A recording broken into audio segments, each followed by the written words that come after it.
Kebakaran terjadi di gedung SMP Negeri 1 Talaga, Majalengka, Jawa Barat, Jumat malam. Dua ruangan yaitu ruang guru dan koperasi hangus terbakar. Tugas damkar Satpol PP berusaha memadamkan api agar tidak merambat ke ruangan lain.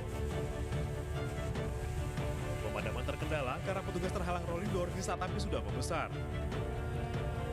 Dugaan sementara, kebakaran terjadi akibat korsleting listrik. Terhambat oleh adanya rolling door karena api tersebut di dalam rolling door sangat besar. Oleh sebab itu teman-teman untuk memadamkan api agak lama. Sementara investigasi kita, api berasal dari korsleting listrik dan merembet ke lemari es dan terjadi ledakan. Api berhasil dipadamkan 1 jam kemudian. Tidak ada korban jiwa dalam peristiwa ini. Dari Majalengka, Jawa Barat, Muhammad Zeni, iNews melaporkan.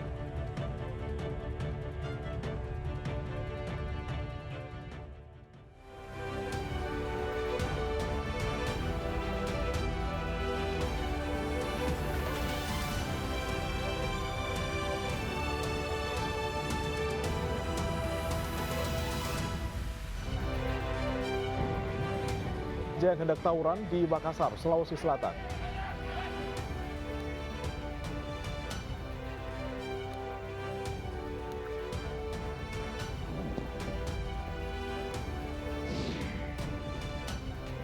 Polisi menetapkan tersangka baru kasus penganiayaan remaja oleh anak pejabat pajak.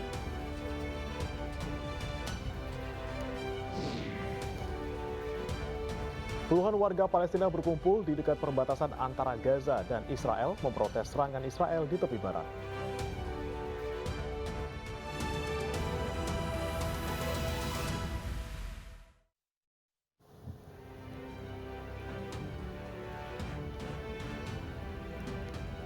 Selamat pagi pemirsa, kami hadir kembali dalam iNews Pagi untuk melengkapi informasi Anda pada pagi hari ini. Ya, selain 3 informasi utama tadi, kami juga telah menyiapkan sejumlah informasi menarik lainnya. Bersama saya, Bremana Tenaya. Dan saya, Yasmina Tania, inilah iNews Pagi selengkapnya.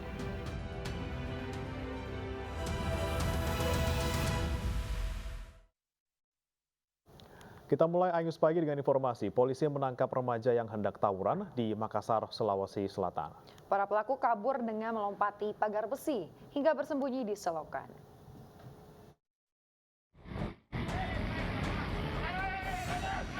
Aparat kepolisian dari Penikam Polrestabes Makassar memburu para remaja yang hendak tawuran di wilayah Bontoduri 6, Makassar, Sulawesi Selatan.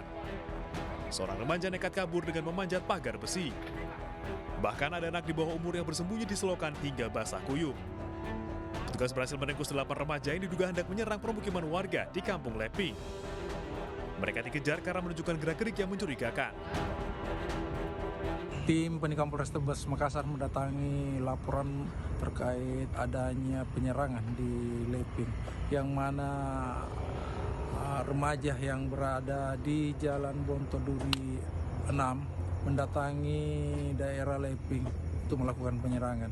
Sebanyak 8 orang yang sempat diamankan dan diserahkan ke Polsek Tamalate untuk ditindaklanjuti. Ke-8 remaja ini kemudian dibawa ke Polsek Tamalate untuk diperiksa. Dari Makassar, Sulawesi Selatan, Leo Muhammad Nur, iNews melaporkan. Pipa milik Pertamina di Tanjung Perak, Surabaya, Jawa Timur terbakar. Kebakaran terjadi saat petugas Pertamina melakukan perbaikan pipa di Jalan Prapat Kurung, Surabaya.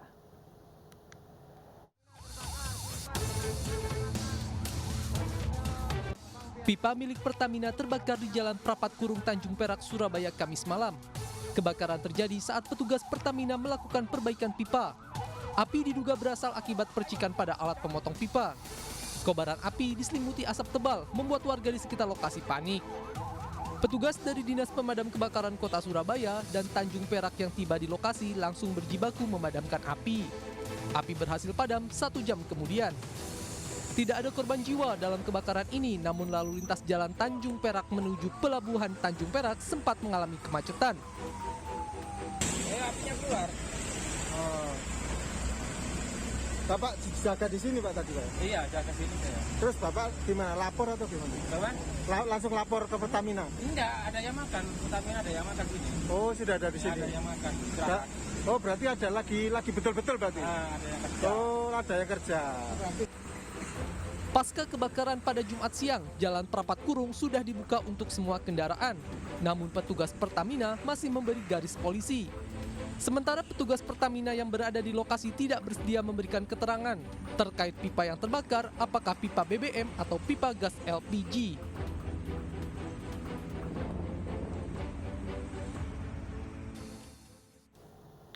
Polisi menetapkan tersangka baru dalam kasus penganiayaan anak pengurus GP Ansor di Pesanggerahan, Jakarta Selatan berinisial S. S berperan memprovokasi dan juga merekam penganiayaan Mario terhadap David.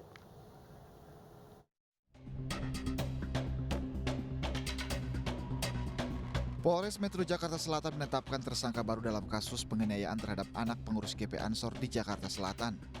Tersangka baru berinisial S yang merupakan teman Mario Dandisatrio yang ditetapkan tersangka lebih dulu.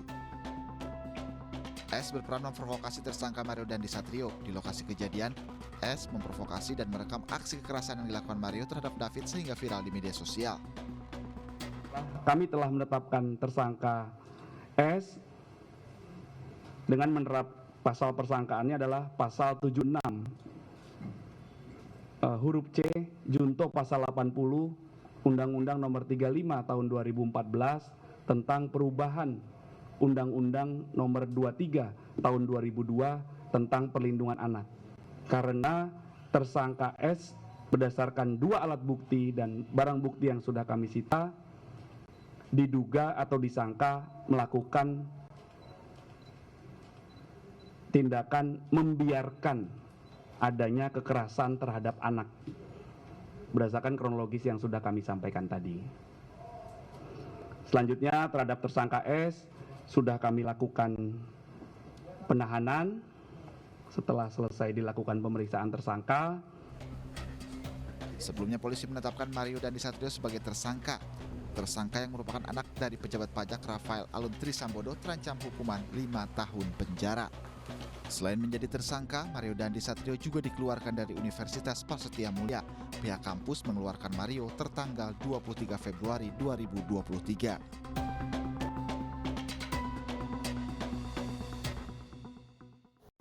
Kementerian Pemberdayaan Perempuan dan Perlindungan Anak memberikan perhatian terhadap korban penganiayaan Mario Dandisatrio. Kementerian PPPA memberikan jaminan keselamatan dan juga perlindungan terhadap David. Perempuan dan Perlindungan Anak, khususnya dari Deputi Bidang Perlindungan Khusus Anak, terkait dengan pelayanan anak yang memerlukan perlindungan khusus, memberikan apresiasi yang setinggi-tingginya kepada Polres Jaksel telah melakukan upaya penyelidikan dengan cepat, ya, artinya tanpa mencampuri kewenangan yang ada di pihak kepolisian dan juga nanti berikutnya kepada aparat penegak hukum kejaksaan, bahkan nanti hingga tahap pengadilan, begitu. Tentu kami harus dari pihak kementerian memastikan jaminan kepastian hukum sesuai dengan peraturan perundangan yang berlaku. Artinya tadi kalau sudah disampaikan oleh Bapak Kapolres Jaksel tentang undang-undang yang dijerat kepada para pelaku atau tersangka, begitu. Nah, ini tentu kita mendukung segala upaya hukum yang dilakukan oleh pihak Polres Jakarta Selatan. Nah, kemudian yang kedua mungkin kami dari Kementerian Pemberdayaan Perempuan yang tentunya perhatian khusus kami kepada anak yang memerlukan perlindungan khusus dalam hal ini adalah anak korban inisial D. Tentu kami memastikan agar diberikan jaminan keselamatan dan juga pendampingan serta pemulihan baik kesehatan maupun psikologis terhadap anak korban. Sehingga tentunya prihatin yang sangat mendalam dari pihak Kementerian Pemberdayaan Perempuan dan Perlindungan Anak terhadap anak korban kami sampaikan sebesar-besarnya, dan tentunya harus kita pastikan sebagai salah satu pihak yang tentunya bertanggung jawab untuk terkait penyelenggaraan. Sementara itu pemirsa, AG, teman dekat tersangka Mario, kini menjadi sorotan. AG dinilai sebagai pemicu tersangka menganiaya korban.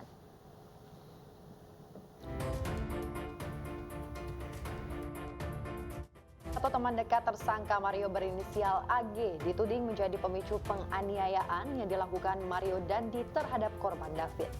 AG disebut mengaku mendapat perlakuan tak baik dari David hingga memicu emosi tersangka Mario.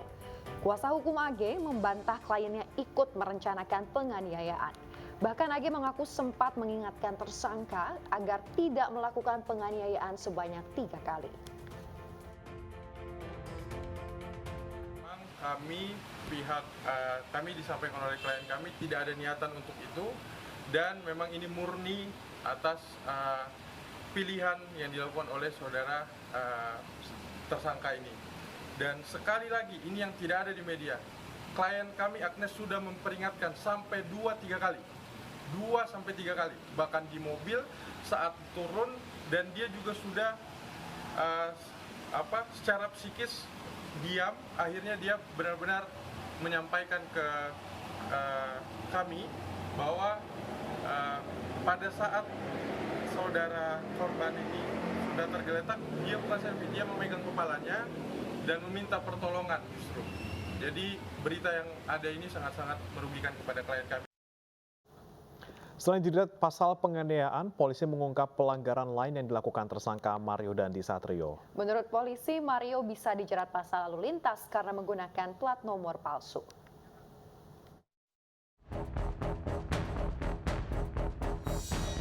Tersangka penganiayaan anak salah satu pengurus GP Ansor, Mario Dandi Satrio, diprediksi bakal terkena jerat pasal lain dalam kasus penganiayaan David, anak pejabat GP Ansor di kawasan Pesanggerahan, Jakarta Selatan.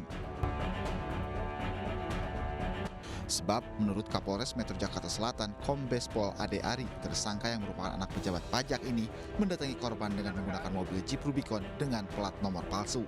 Saat itu mobil ini menggunakan plat nomor ini B120 Kemudian setelah dilakukan nomor rangka dan nomor mesin oleh petugas dari Direktorat Lalu Lintas, maka nomor polisi ini tidak sesuai dengan peruntukannya ini. Kemudian kami mengamankan Nopol B2571 PBP ini yang diduga plat nomor inilah yang sesuai peruntukan dengan fisik mobil ini. Ini sesuai dengan STNK yang ada, yaitu B2571. Terkait penggunaan plat nomor palsu oleh tersangka Mario Dandi, Kapolres Metro Jakarta Selatan mengatakan dugaan pelanggaran lalu lintas masih akan didalami. Menteri Keuangan Sri Mulyani mencopot jabatan Rafael Aluntri Sambodo, ayah Mario Dandi Satrio, tersangka penganiayaan David. Rafael Aluntri Sambodo telah diberhentikan sebagai Kepala Bagian Kantor Wilayah DJP Jakarta Selatan II.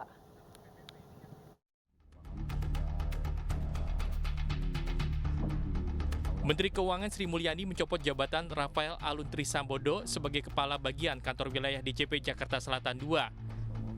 Sri Mulyani mengatakan pencopotan itu dilakukan untuk memaksimalkan pemeriksaan terhadap Rafael Aluntri Sambodo.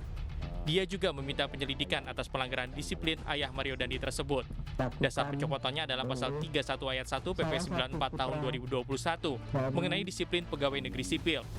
Sri Mulyani juga meminta Irjen Kementerian Keuangan memverifikasi aset harta kekayaan dari Rafael Aluntri Sambodo.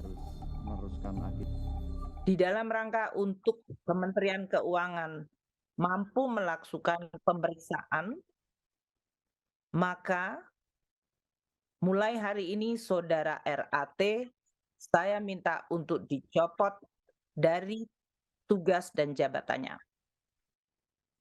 Dasar pencopotan dari jabatan struktural adalah pasal 31 ayat 1 PP 94 tahun 2021 mengenai disiplin pegawai negeri sipil.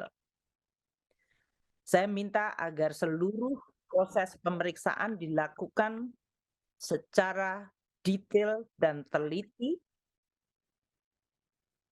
hingga kemudian bisa menetapkan tingkat hukuman disiplin yang kami dapat tetapkan. Sebelumnya, Rafael Alun Trisambodo meminta maaf kepada keluarga David, PBNU, dan GP Ansor atas perbuatan anaknya yang bernama Mario Dandi Satrio. Perbuatan Mario itu membuat anak pengurus GP Ansor masuk ruang ICU. Selain itu, ayah Mario yang merupakan pejabat pajak menyadari perbuatan anaknya salah sehingga merugikan orang lain dan menimbulkan kegaduhan di masyarakat. Ia pun menyatakan akan menghormati proses hukum yang berlaku. Tim Liputan iNews melaporkan. Orang tua Mario Dandi Satrio, pejabat Dirjen Pajak Rafael Alun Trisambodo, minta maaf atas perbuatan anaknya yang menyebabkan anak pejabat GP Ansor masuk ICU. Rafael juga siap diperiksa terkait harta kekayaannya yang mencapai puluhan miliar rupiah.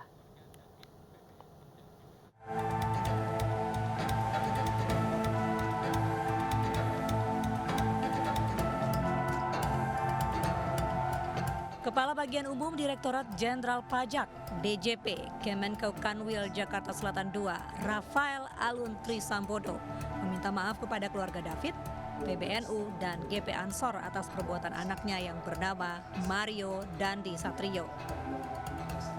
Perbuatan Mario itu membuat anak pengurus GP Ansor masuk ruang ICU. Selain itu, ayah Mario yang merupakan pejabat pajak menyadari perbuatan anaknya salah sehingga merugikan orang lain dan menimbulkan kegaduhan di masyarakat. Ia pun menyatakan akan menghormati proses hukum yang berlaku. Rafael Alun Trisambodo juga meminta maaf kepada Kementerian Keuangan karena perbuatan anaknya berpotensi menurunkan institusi tempat Rafael bekerja. Rafael juga mengaku siap memberikan klarifikasi terkait harta kekayaannya yang mencapai puluhan miliar rupiah. Saya siap memberikan klarifikasi terkait harta kekayaan yang saya miliki. Saya siap mengikuti seluruh kegiatan pemeriksaan oleh Inspektorat Jenderal Kementerian Keuangan. Saya juga meminta maaf kepada keluarga besar Kementerian Keuangan karena dengan adanya kejadian ini berpotensi menurunkan reputasi institusi dan kepercayaan publik yang telah dibangun selama ini. Dalam laporan harta kekayaan penyelenggara negara, ayah Mario, Rafael Alun Trisambodo, memiliki harta mencapai 56 miliar rupiah lebih. Sebagian besar harta kekayaan merupakan tanah dan bangunan. Rafael punya 11 aset tanah dan bangunan senilai 51 miliar rupiah lebih. Rafael memiliki 2 mobil senilai 425 juta rupiah. Tidak tercatat mobil Rubicon yang digunakan putranya. Rafael juga memiliki harta bergerak senilai 420 juta rupiah, surat berharga 1,55 miliar rupiah, kas dan setara kas 1,34 miliar rupiah, serta harta lain senilai 419 juta rupiah. Sementara itu, jika ditelisik penghasilan ASN Eselon 2 Dirjen Pajak ini, berdasarkan PP 15 tahun 2019, gaji Eselon 2 berkisar 3,3 juta sampai 3,8 juta rupiah. Sementara untuk tunjangan berdasarkan Perpres 37/2015 berkisar antara 56 juta hingga 81 juta rupiah.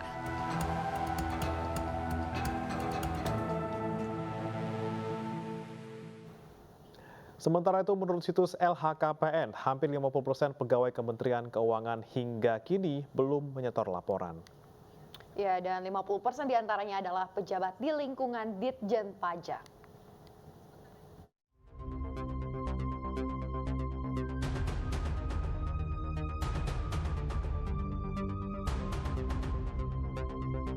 Kasus penganiayaan yang melibatkan anak pejabat pajak ternyata ikut menyeret institusi Ditjen Pajak. Pasalnya, sejumlah harta yang dimilikinya belum dilaporkan.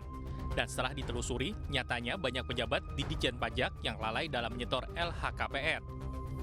Menurut situs lhkpn.kpk.go.id, terungkap bahwa total ada 13.885 pegawai Kemenko belum setor LHKPN di tahun 2023 ini. Dan 50% diantaranya adalah pejabat Ditjen Pajak Kemenkeu. Sementara itu, data tingkat kepatuhan lapor pajak tahun 2022 menurun jauh dari tahun sebelumnya. Tercatat hanya 37,40% pejabat Kementerian Keuangan yang melaporkan LHKPN-nya. Sementara untuk tahun ini lebih dari 50% sudah melaporkan LHKPN-nya. Tim Liputan iNews melaporkan. Menteri Koordinator Bidang Politik, Hukum, dan Keamanan Mahfud MD menekankan penganiayaan oleh anak pejabat pajak harus ditindak tegas. Mahfud juga meminta KPK untuk memeriksa laporan transaksi keuangan mencurigakan milik pejabat pajak tersebut.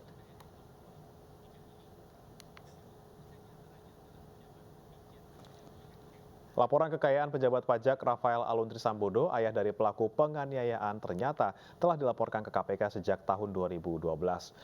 Sejumlah transaksi tidak wajar ditemukan Pusat Pelaporan dan Analisis Transaksi Keuangan atau PPATK dalam LHKPN milik Rafael.